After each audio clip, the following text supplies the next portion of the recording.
The Tempest is a play by William Shakespeare, probably written in 1610 to 1611, and though to be one of the last plays that Shakespeare wrote alone. Tempest play जो है ये William Shakespeare ने लिखा है और ये माना जाता है ये 1610 से 1611 तक लिखा गया है, मतलब कि बीच में लिखा गया, and thought to be one of the last plays that Shakespeare wrote alone. और ये माना जाता है कि ये एकमात्र, मतलब ये लास्ट प्ले शेक्सपियर का जो उन्होंने अंतिम प्ले मतलब अकेले लिखा था, ये अंतिम प्ले है। Though The Tempest is listed in the first folio as the first of Shakespeare's comedies, it deals with both tragic and comic themes, and modern criticism had created a category of romance for this and others of Shakespeare's late plays.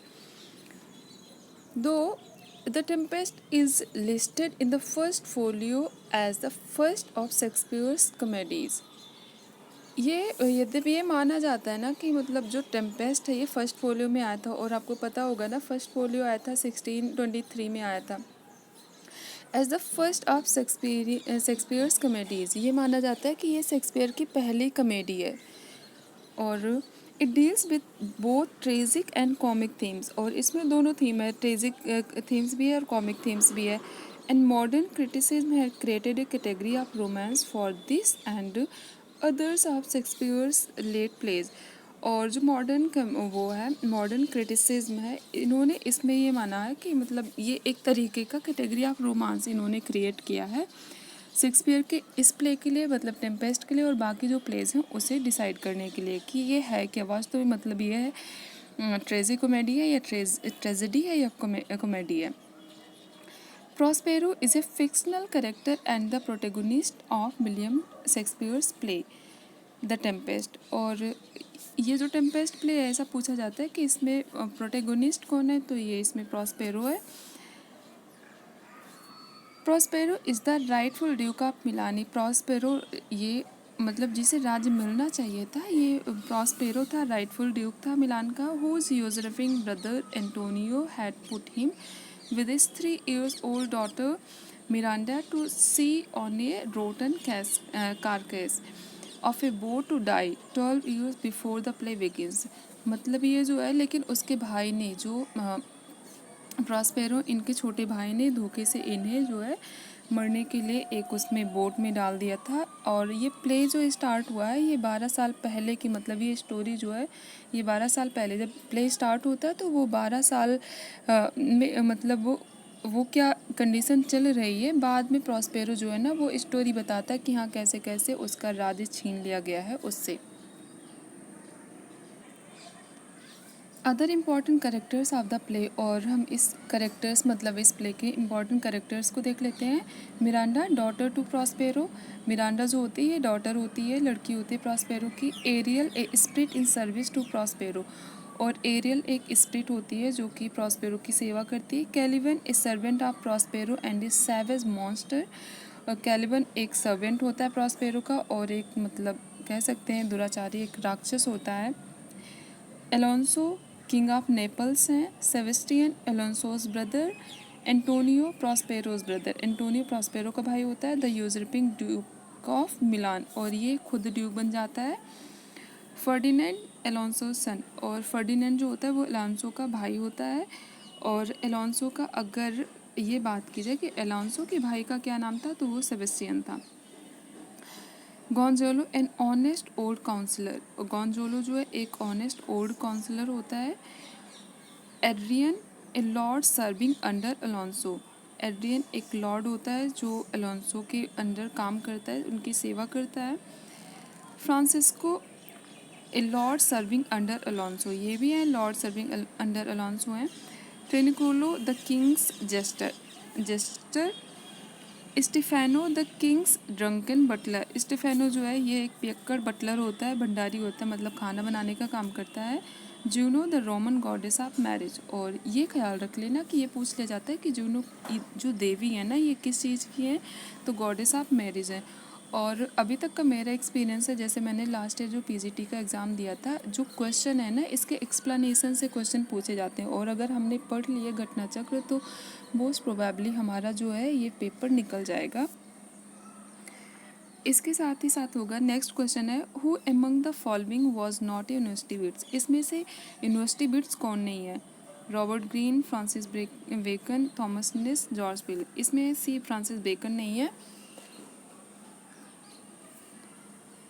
The university bits is a phrase used to name a group of late 16th century English playwrights and pamphleteers who were educated at the universities.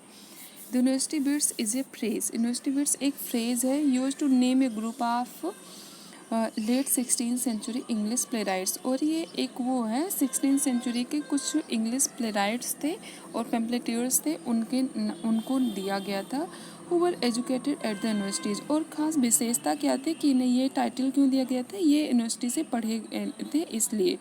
और university भी कौन कौन सी? Oxford और Cambridge. इसमें पूछा जा सकता है कि यूनिवर्सिटी बिट्स कौन कौन सी यूनिवर्सिटीज़ से पढ़े थे, तो इसमें 4 ऑप्शन में कोई ये ऑक्सफोर्ड और कैम्ब्रिज होगा, इसके अलावा भी कोई दूसरा दे सकते हैं। तो ये हमें याद रखना है कि ऑक्सफोर्ड और कैम्ब्रिज से ये पढ़े थे। And became popular secular writers, और ये फिर क्या हुआ कि बहुत फेमस राइटर बन गए। Prominent members of this group were Christopher Marlowe. और इस ग्रुप के अगर पूछा जाए कि प्रोमिनेंट मेंबर कौन से थे, मुख्य मेंबर कह सकते हैं, तो ये क्रिस्टोफर मार्लो थे, Robert Greene and Thomas Nashe from Cambridge, and John Lyly, Thomas Lodge and George Peele from Oxford. तो ये हमें याद रखना कि किसने, मतलब ये 2 यूनिवर्सिटीज़ की बात आई है, ऑक्सफोर्ड और कैम्ब्रिज की, तो इसमें से हम देख लेंगे कि Christopher Marlowe, Robert Greene and Thomas Nashe ये कैम्ब्रिज से थे।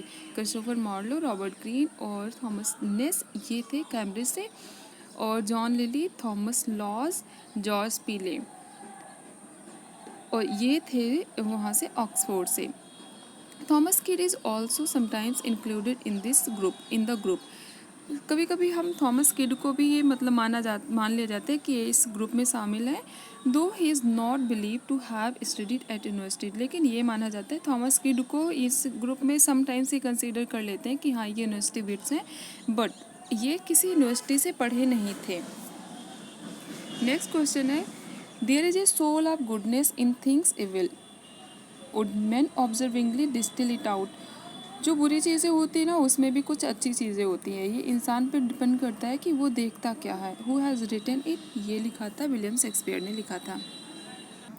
आप लोग जो भी इस वीडियो को देख रहे होंगे, इससे ख्याल रख लेना कि जो एक्सप्लेनेशन है ये बहुत ज़्यादा इंपॉर्टेंट है। क्वेश्चन हो सकता है कि रिपीट ना हो, बट एक्सप्लेनेशन से क्वेश्चन 100% पूछा जाएगा।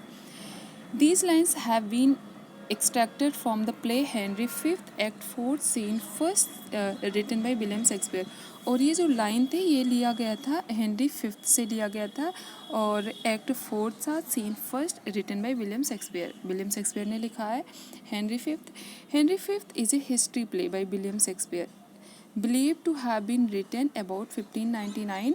और हेनरी फिफ्थ जो है एक हिस्ट्री प्ले है, और ये माना जाता है कि ये विलियम शेक्सपियर ने लिखा, believe to have been written about 1599। और ऐसा माना जाता है कि इसे लगभग जो है 1599 में लिखा गया था। क्या कह सकते हैं कि 1599 के आसपास ही लिखा गया था। It tells the story of King Henry fifth of England. और ये स्टोरी बताता है किंग हेनरी फिफ्थ की, जो इंग्लैंड के राजा थे, focusing on events immediately before and after the battle of Agincourt 1415 during the 100 Years' War। और ये बताता है कि it tells the story of King Henry fifth of England. ये किंग हेनरी फिफ्थ की स्टोरी बताता है, फोकसिंग ऑन इवेंट्स, उन घटनाओं पर ये फोकस करता है, immediately before and after the battle of Agincourt, जो 1415 में एजिनकोट का बैटल हुआ था, युद्ध हुआ था, उससे पहले की स्थिति, मतलब युद्ध से पहले की जो एजिनकोट का 1415 में युद्ध हुआ था, इससे पहले की स्थिति और इसके बाद की स्थिति को ये बताता है। ड्यूरिंग द 100 Years, और ये कब हुआ था, जब 100 Years वॉर चल रहा था ना, उस बीच की बात हो रही है। इन the first quarto text it was titled the Chronicle history of Henry the fifth. ये है इन द फर्स्ट क्वार्टो टेक्स्ट में जो है इट वाज टाइटल्ड, इसको टाइटल दिया गया था the Chronicle history of Henry the fifth. Chronicle history of, इसका मतलब जो किंग हेनरी फिफ्थ है ये वाला इसका टाइटल था the Chronicle history of Henry fifth which become the life of Henry the fifth in the first folio text. ये बहुत ज़्यादा ध्यान देने वाली बात है। फर्स्ट क्वार्टो टेक्स्ट में इसे जो टाइटल दिया गया था वो था the Chronicle history of Henry the fifth which became, लेकिन जब फर्स्ट फोलियो आया था 1623 में तो इसे नाम दिया गया the life of Henry the fifth in the first folio text. Next question है name the play in which Shakespeare had written it is a tale told by an idiot full of sound and fury signifying nothing. ये लिखा गया था Macbeth में, क्या कहा गया था Shakespeare had written the given line in his play Macbeth. Shakespeare ने मैकबेथ में ये लाइन लिखी थी Macbeth is a tragedy by William Shakespeare. Macbeth एक ट्रेजेडी है, विलियम शेक्सपियर ने लिखी है जो it is thought to have been first perform in 1606। और ये माना जाता है कि ये सबसे पहले जो परफॉर्म हुआ था वो 1606 मतलब 1606 में ये परफॉर्म हुआ था। It dramatize the damaging physical and psychological effects of political ambition on who seek power for its own sake. और ये दिखाता है ना, ये इसमें दर्शाया गया dramatizes the damaging physical and psychological effects. Physical और साइकोलॉजिकल इफेक्ट क्या होता है ऑफ पॉलिटिकल एम्बिशन, मतलब अगर राजनीतिक जो हमारा एम्बिशन महत्वाकांक्षा है ना, अगर ये बहुत ज़्यादा होती है ना तो इसके कॉन्सिक्वेंसेस क्या होंगे, परिणाम क्या होंगे on those who seek power for its own sake, जो अपने लिए देखता है। ठीक है, of all the play that Shakespeare wrote during the reign of James first who was the patron of Shakespeare's acting company. और ये सब जो इन्होंने लिखा था ऑफ ऑल द प्लेज, जो प्लेज लिखे हैं विलियम शेक्सपियर ने दैट शेक्सपियर रोट, शेक्सपियर ने लिखे हैं during the reign of James first के शासनकाल में इन्होंने लिखा था who was the patron of Shakespeare's acting company, और जो इनकी एक्टिंग कंपनी थी उसके पैट्रॉन थे, संरक्षक थे। Macbeth most clearly reflect the playwright's relationship with his sovereign. और ये जो है Macbeth most clearly reflect, Macbeth में ये दिखाया जाता है कि उसका जो उसके Macbeth most clearly reflects the playwright's relationship, जो लेखक है मतलब विलियम शेक्सपियर है, इनका जो संबंध है इनके सॉवरेन के साथ में, इनके पैट्रॉन मतलब जो किंग जेम्स फर्स्ट है इनके साथ इसके रिलेशन को दिखाता है। और सबसे बड़ी बात है ना कि ये दिखाते हैं कि अगर ऐसे वो प्ले के थ्रू दिखाते हैं कि अगर कोई ऐसे बेईमानी करता है ना अपने राजा के साथ में तो उसका परिणाम क्या होता है ना।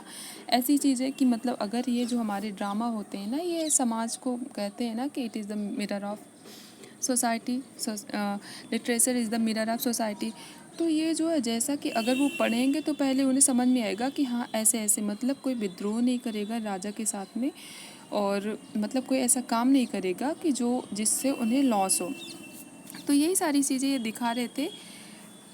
It was first published in the first folio of 1623, और ये सबसे पहले जो पब्लिश हुआ था मतलब मैकबेथ 1616 में तो सॉरी 1606 में तो ये सबसे पहले इसे वो किया गया था, परफॉर्म किया गया था। लेकिन पब्लिकेशन की बात की जाए कि कब पब्लिश हुआ था तो ये 1623 में हुआ था, possibly from A prompt book and इस शेक्सपियर्स शॉर्टेस्ट ट्रेजेडी। और ये भी ख्याल रखने वाली बात है अगर लास्ट ट्रेजेडी की बात हो जाए तो वो होगा टेम्पेस्ट, और अगर सबसे छोटी ट्रेजेडी की बात हो जाए तो ये होगा मैकबेथ। और ये फर्स्ट फोलियो में 1623 में पब्लिश हुआ था।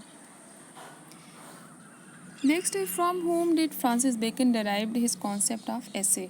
जो वो थे फ्रांसिस बेकन, ये बहुत बड़े एसेज थे और हम इन्हें ये भी मानते हैं कि ये इंग्लिश जो एसे है इसके फादर ऑफ इंग्लिश एसे तो ये फ्रांसिस बेकन है। और इन्हें हम कंसीडर करते हैं, इन्होंने अपना जो है कॉन्सेप्ट जो था एसे का कहाँ से लिया था तो ये मॉन्टेग से लिया था। Francis Bacon first Viscount of Saint Alban, ये 22 जनवरी 1561 टू 9 अप्रैल 1626, ये जो है इनका ये टाइम पीरियड है। मतलब 22 जनवरी 1561 में इनका जन्म हुआ था और 9 अप्रैल 1626 में इनकी डेथ हुई थी। और ये फर्स्ट विस्काउंट थे सेंट एल्वन के, ऑल्सो नोन एज लॉर्ड वेरुलम, और इन्हें लॉर्ड वेरुलम के नाम से भी जाना जाता है। Was an English philosopher and statesman who serve as attorney general and a lord chancellor of England. और ये तो फर्स्ट विस्काउंट थे सेंट एल्वन के, इन्हें लॉर्ड वेरुलम के नाम से भी जाना जाता है। और philosopher and statesman who serve as attorney general and lord chancellor, और ये अटॉर्नी जनरल और लॉर्ड चांसलर जो है इंग्लैंड के, इसके रूप में भी इन्होंने काम किया था। He has been called the father of empiricism, empiricism का भी फादर इन्हें कहा जाता है, फादर ऑफ इंग्लिश ऐसे भी कहा जाता है। तो बहुत इंपॉर्टेंट है, फ्रांसिस बेकन से कोई ना कोई क्वेश्चन ज़रूर आता है। तो फर्स्ट क्वेश्चन जो हमें ध्यान देना है, यह है फर्स्ट विस्काउंट सेंट एल्वन के थे। दूसरा है, किससे ऐसा क्वेश्चन पूछा जा सकता है कि who is known as the Lord Verulam, तो ये होंगे फ्रांसिस बेकन। नेक्स्ट है, इनका पोस्ट क्या था, अटॉर्नी जनरल, और क्या था, लॉर्ड चांसलर ऑफ इंग्लैंड, इसकी पोस्ट पर भी इन्होंने काम किया था। फर्स्ट और नेक्स्ट क्वेश्चन होगा कि फादर ऑफ एम्पेरिसिज्म इन्हें माना जाता है, फ्रांसिस बेकन को कहा जाता है। His works argued for the possibility of scientific knowledge based on only upon inductive reasoning and careful observation of events in nature. His works argued for the possibility of scientific knowledge. Scientific मतलब वैज्ञानिक जो ज्ञान होता है, कह सकते हैं कि सिद्धांत होता है, उस पर आधारित इनके ये जो होते हैं वर्क्स होते थे, मतलब जो ऐसे लिखते थे, इसमें होता था तर्क, इस आधार पर देते थे, based on only upon inductive reasoning, और जो इंडक्टिव रीजनिंग पर बेस्ड होता था, and careful observation of events in nature, और जो केयरफुल मतलब बहुत ध्यान से देखते थे कि जो चीज़ें घट रही हैं ना, उस आधार पर ये मतलब इनका जो लिखने का तरीका था ना, कि समाज में क्या चल रहा है, उस आधार पर ये सारी चीज़ें लिखते थे अपने एसेज। रिलीजियस मेडिटेशंस, इनके कुछ एसेज है, religious meditation, places of persuasion and dissuasion, seen and allowed, 1597। ये इम्पॉर्टेंट है कि ये हो सकता है कि एसेज, इनके जो एसेज थे, religious meditation, places of persuasion and dissuasion, seen and allowed, ये 1597 में was the first published book by Bacon. मतलब ये जो बुक्स है ना, ये फर्स्ट पब्लिश बुक थी। अब पूछा जाएगा कि इनका फर्स्ट पब्लिश बुक क्या था, कलेक्शन एसेज जो थे वो मतलब कब हुआ था, तो 1597 में हुआ था, नाम तो पता ही है। The essays are written in a wide range of styles, from the plain and unadorned to the epigrammatic.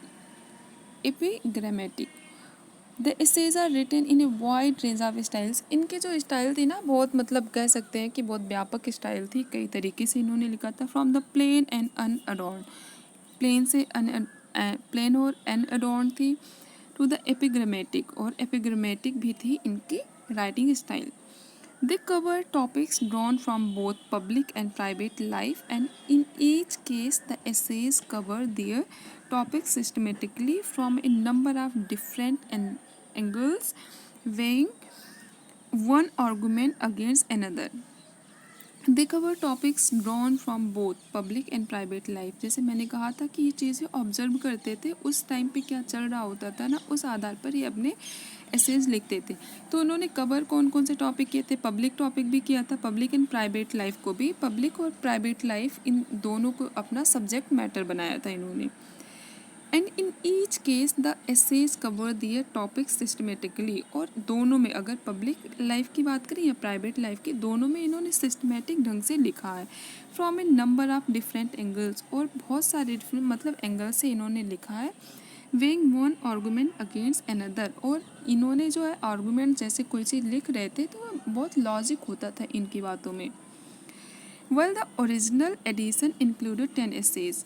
10 essays अगर बात की जाए इनके एडिशन की, तो सबसे पहले जो इनका ओरिजिनल एडिशन था, ये 10 एसेज का था। Emerge in last second edition, appeared in 16 मतलब अगर बात करें कि सेकेंड एडिशन इनके जो एसेज का आया था वो 1612 में आया था विद 38। मतलब फर्स्ट एडिशन में अगर पूछा जाए कि जो फ्रांसिस बेकन का फर्स्ट एडिशन था एसेज का उसमें कितने एसेज थे तो 10 थे। सेकेंड में था सेकेंड एडिशन कब आया था 1612 में, मतलब 1612 में आया था। और कितने एसेज थे इसमें तो 38 थे। Another under the title essays of essays or counsels.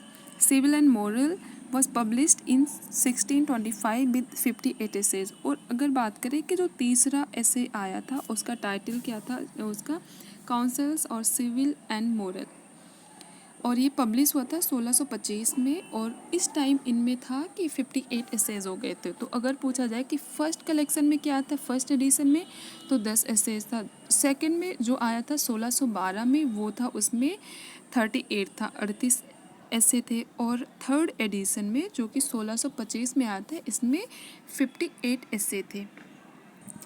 Translation into French and Italian appeared during beckons life time. जो बेकन का लाइफ टाइम था, मतलब इनका जो टाइम पीरियड था उस टाइम पे क्या था ट्रांसलेशन हो गया था। Translation French and Italian appeared during, और इस टाइम मतलब जो ट्रांसलेशन का काम था कि जो फ्रेंच लिटरेचर थे और इटालियन लिटरेचर थे इस टाइम ये इंग्लिश में ट्रांसलेट होने लगे थे।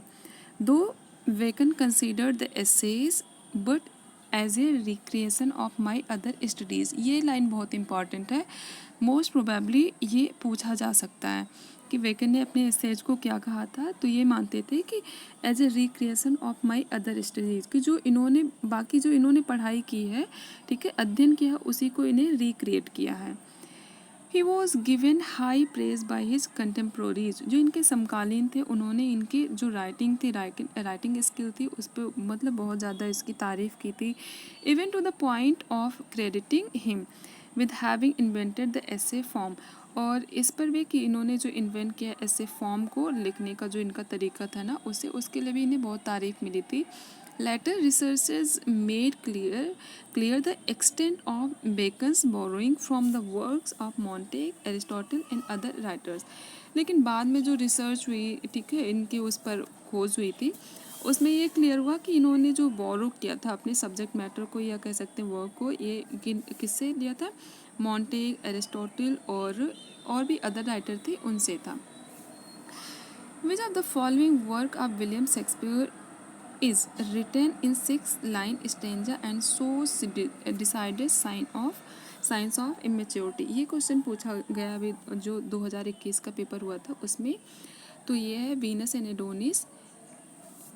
Venus and Adonis is a narrative poem by William Shakespeare published in 1593। Venus and Adonis एक नैरेटिव पोएम है जिसे विलियम शेक्सपियर ने लिखा है और ये पब्लिश हुआ था 1593 में। The poem tells us the story of Venus the goddess of love and of her attempted education of Adonis a handsome young man. और the poem tells us the story जो है ना, ये पोएम एक कहानी है इसमें वीनस की, और वीनस जो है ये गॉडेस ऑफ लव है, मतलब प्यार की देवी है। And of her attempted education of, यहाँ पर एजुकेशन ही होना चाहिए, सेडक्शन होना चाहिए, ऑफ एडोनिस। और इन्होंने सेड्यूस करने की कोशिश की थी एडोनिस को ए हैंडसम यंग मैन, जो कि एक यंग मैन था, हैंडसम थे, बहुत स्मार्ट थे। The poem is pastoral and at times erotic. Poem pastoral भी है और इरोटिक भी है। ये पूछा जा सकता है वीनस एंड एडोनिस ये किस फॉर्म में लिखा गया है, तो ये एक पास्टोरल पोएम है और इरोटिक है। कॉमिक एंड ट्रेजिक भी है, कॉमिक भी है, ट्रेजिक भी है, क्योंकि एक देवी किसी मतलब यहाँ पर पृथ्वी पर आकर किसी इंसान से प्यार करती है तो ये मानना पड़ेगा ना कि क्यों इसके लिए भगवान नहीं बने थे, मतलब इनका अपना क्षेत्र नहीं था, तो हम कह सकते हैं कॉमिक भी है। और ट्रेजिक है क्योंकि इसमें एडोनिस की डेथ हो जाती है। इट इज़ रिटन, और ये से उसे सेड्यूस करती है। तो ये सारी चीज़ें होती हैं कि किसी की मर्ज़ी के बिना। तो ये है कि ट्रेजिक भी है, इरोटिक भी है, कॉमिक भी है, और बहुत ज़्यादा इम्पॉर्टेंट जो है ये पास्टोरल भी है। It is written in a verse form known as sesta rima, और ये है एक वर्स फॉर्म में लिखी गई थी जिसे यूज किया गया सेस्टा राइमा। पूछा जा सकता है what is the rhyming scheme of Venus and Adonis. तो ये हो जाएगा सेस्टा राइमा है which is a quatrain followed by a couplet. और ये एक क्वार्ट्रेन होता है जिसे कपलेट फॉलो करता है। कपलेट होता है 2 लाइन की। और ए वी सी सी ये इसकी राइमिंग स्कीम है, A B C C. The poem is written in 6 line stanza. ये 6 लाइन स्टेंजा था एंड कंसिस्ट ऑफ 199 स्टेंजाज और 1194 लाइन्स। ये 6 लाइन स्टेंजा मतलब एक स्टेंजा में कितनी लाइन होंगी, तो 6 लाइन होंगी। The poem is written in 6 line stanza. ये पोएम जो होते हैं ना, ये एक स्टेंजा में कितनी लाइन होगी, 6 लाइन। तो ये 6 लाइन स्टेंजा था मतलब थी इस पोएम में, और इसमें 199 स्टेंजा था। सोचो कितनी ज़्यादा बड़ी पोएम। और अगर लाइंस की बात करें जाए तो 1194 लाइन थी। एक स्टेंजा में 6 लाइन थी और टोटल स्टेंजा कितने थे, 199 थे। और अगर बात की जाए कि टोटल लाइन कितनी थी, तो 194 लाइन थी, सॉरी 1194 लाइन थी। ये कुछ इंपॉर्टेंट फैक्ट्स है, ये पूछा जा सकता है कि कितनी एक स्टेंजा में कितनी लाइन थी, तो 6 लाइन। टोटल कितने स्टेंजा थे, तो 199 थे। अगर बात कर लें कि टोटल लाइन कितनी थी, चलो छोड़ो स्टेंजा को, तो हम लाइन पूछ लें, तो ये 1194 लाइन थी। The passionate Pilgrim is an anthology of 20 poems. Anthology होता है जो पोएम्स, कई सारी पोएम्स को एक साथ पब्लिश करना, संकलन होता है। पब्लिश्ड बाय विलियम जैगार्ड, इसे पब्लिश किया था। एक ये है पैशनेट पिलग्रिम, एक एनोलॉजी है 20 पोएम्स की, जिसे विलियम जैगार्ड ने पब्लिश किया था। That were attributed to William Shakespeare, और इसे एट्रीब्यूट किया था विलियम शेक्सपियर को। The rape of Lucrece 1594 is a narrative poem by William Shakespeare about to Lucrecia. और द रेप ऑफ लुक्रीस ये कब लिखा गया था, वीनस एंड एडोनिस 1593 में लिखा गया था, लेकिन रेप ऑफ लुक्रीस 1594 में लिखा गया था।